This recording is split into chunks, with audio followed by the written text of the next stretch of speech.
friends, welcome to our channel EduSX. Eureka! Here comes the story of Archimedes and how he tested the purity of the golden crown.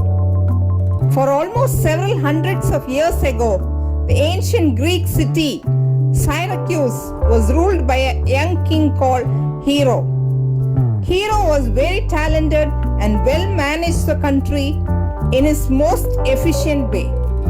Hero was grateful to the gods for his success and good fortune. To show his gratitude, he decided to place a crown in a certain temple in the shape of a laurel wreath. Hero weighed out a precise amount of gold and commanded a goldsmith to make a crown for the goddess of the temple. Accordingly, the goldsmith too fashioned a crown out of gold, delivered it to the king before the targeted date, received his payment, and went away. The king Hero arranged for a ceremony to place the crown in the temple. But a few days before the ceremony, the king heard rumors that the goldsmith had cheated him. The crown made by him was not pure, and that silver was mixed in it. Hero was furious to learn if he was tricked by the goldsmith. Hero quickly planned to find out the truth. It struck his mind that his cousin Archimedes, who was already renowned for his works in mathematics, mechanics, and physics, would be the apt person to extract the truth, if the crown was of pure gold or not. Pondering deep how best to solve the king's problems, Archimedes came out with the following experiment. Archimedes knew that the density of gold was greater than silver.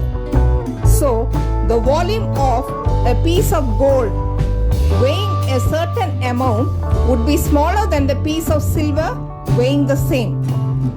If the goldsmith had stolen some of the gold the king had given him and replaced it with an equal amount of silver in the crown, then the total volume of gold plus silver coin would be greater than the volume of the original amount of gold.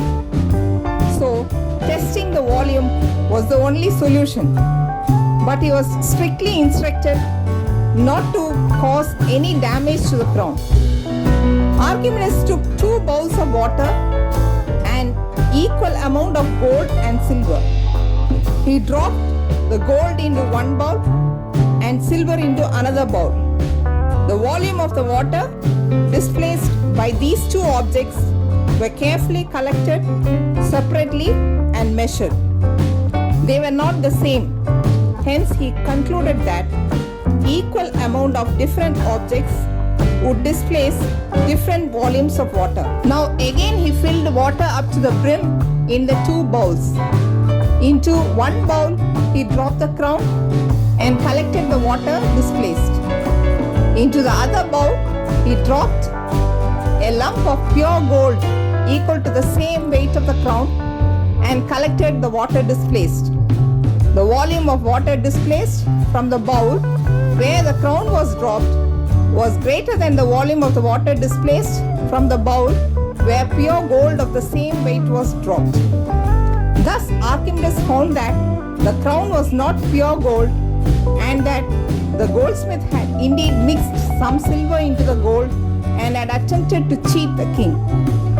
So here comes Archimedes' principle, which states that the upward buoyant force that is exerted on a body immersed in a fluid, whether fully or partially submerged, is equal to the weight of the fluid that the body displaces. Hope you all enjoyed the story of testing the purity of gold by Archimedes. Thank you for watching. Have a fabulous day ahead.